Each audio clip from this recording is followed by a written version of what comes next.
नान टिक्की पकौड़ा है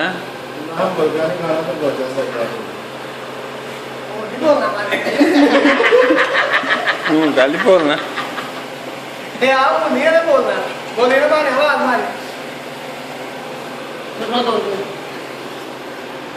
उस्ताद ने चटनी बनाई है केड़ा बन लिया सानू कोई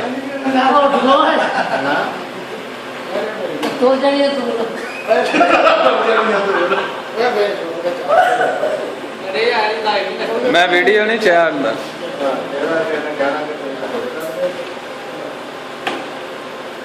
हाँ जी उस्ताद जी है केड़े पकौड़े ने नान टिक्की वाले पानी चापड़ा कट दे यार की हो गया मोना जी